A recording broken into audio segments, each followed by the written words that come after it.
त्या माध्यमातून मी पूर्ण जिल्ह्यामध्ये 55 आपले जे विभाग आहे जिल्हा परिषद विभाग त्या विभागामध्ये मी विस्तारित समाधान योजना म्हणून योजना होती केंद्र सरकारची, म्हणजे सरकार एखादी संस्था मिळून वैयक्तिक लाभाच्या योजना आहेत शेतकऱ्याच्या किंवा गरिबाच्या वंचितच्या या योजना त्याच्या गावात जाऊन त्या लोकांना तिथले अधिकाऱ्यांनी गावात जायचं आणि तिथं जागेवर त्या योजना द्यायच्या, त्या योजना राबवण्याचा प्रयत्न करतात. त्याच्यापूर्वी मी पुस्तकं ही योजना कुठली आहे ते पुस्तकं आपण प्रत्येक 3.5 लाख घरात पुस्तकं दिली.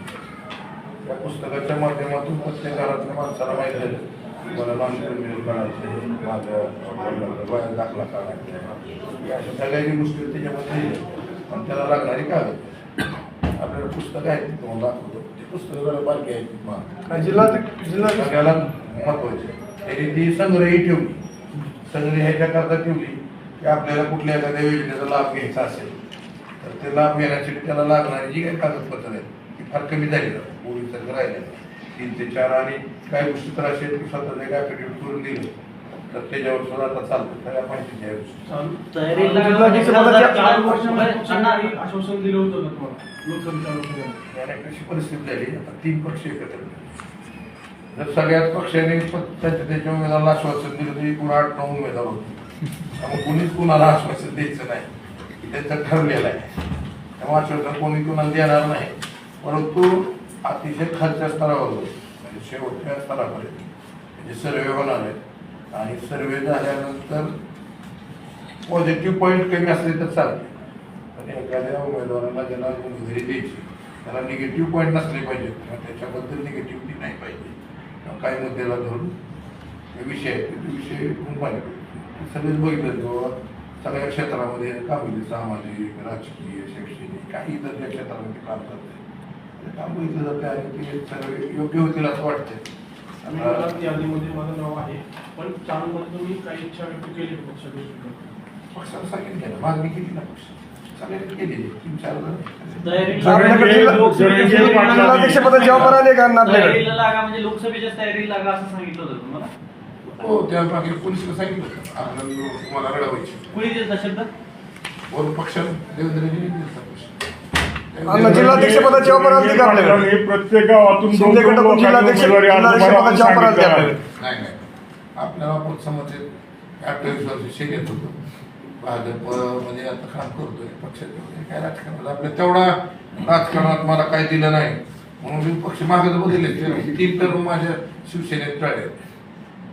2095 2004 मी डावेदार होतो त्यावेळेस तर पुढे दिली मला पक्ष म्हणून काय पक्ष नाही. प्रत्येक गावातून 2-2 उमेदवारी अर्ज भरा असं आव्हान केलं, याकडे आपण कसं बघता? ती गोष्ट कसं आहे जरा विषय, पण जर समजा तसं झालं 1000-2000 उमेदवार एकूण असे तर प्रशासनाला त्याची दखल घ्यावी लागणार आहे किंवा या निवडणूक लागण्यापूर्वी प्रशासनाला काहीतरी निर्णय घ्यावा लागेल किंवा जरांगेशी चर्चा करून हा विषय मिटवला पाहिजे. तर निवडणूक धाराशिव जिल्ह्यामध्ये राहावं. तुम्हाला जिल्हाधिकारी पत्र दिले, तुम्हाला संधी मिळाली आणि असं जर लोक उभारले तर संधीवाली लोक किती उभारले तर पक्षाने दिलं मला लढवत लागेल, लढणारच अशी काय. तुमची काय भूमिका नसणार आहे का? मी तर पहिल्यांदाच सांगितलं होतं की जाती संदर्भात एक सर्वे झाला पाहिजे. अखंड मराठ्याला गरज नाही याविषयी लक्षात घ्या. जे लोक आपल्या DRDAच्या ह्याच्या लोकांनी आता माझ्याकडे एक निवेदन आहे ती लोक खरंच गरीब आहेत किंवा मागास आहेत समाजात सर्वे झाला आणि त्या समाजाला नाही प्रवृत्त दिलं तर एकदम उत्तम आहे खरं त्याच्यापेक्षा. आता जी मागणार आहे त्याच्यामध्ये जाईल आणि त्याला दिलंच पाहिजे कसले त्याला गरज नाही त्याची ती काढणारच नाहीत ना. आता आम्हाला समजा गरज नाही आमच्यासाठी काही लोक बरेच आहेत तसा समाज प्रगत आहे. पण ते काय झाले इतकी जरी पडली की डायरेक्ट 10% समाज प्रगत आहे डायरेक्ट 80% समाज मागा अशी जरी पडली लोकशाहीच्या ह्याच्यामध्ये असंच होत आहे. परंतु असं झालं तुम्ही DRDचं म्हणता, पण DRD ग्रामीण भागात बघा सगळे DRDचं मोठेचे लोक DRDचे गोरगरीब DRD मध्ये नाही तीच. मी तेच सांगतो त्याला हे केलं पाहिजे, सर्वेक्षण झालं पाहिजे आणि ती खरी आहेत त्याच्यामध्ये हे आहे, ते लोक तुम्ही घेतली पाहिजे. आता कसं आहे, तुम्ही म्हणताय तसं सगळ्या योजना बी त्यात लोकांनी घेतली का? विहिरीची असेल, गरीबाची योजना त्याच्यामध्ये आहे, पंपाची आहे, घरकुल बी त्यांनी घेतले. घरं मोठी मोठी असताना घरकुल घेऊन ठेवले. तिसऱ्या मजल्यावर घरकुल सांगण्यासारखं नाही, पण तिचं घरं घेतली ते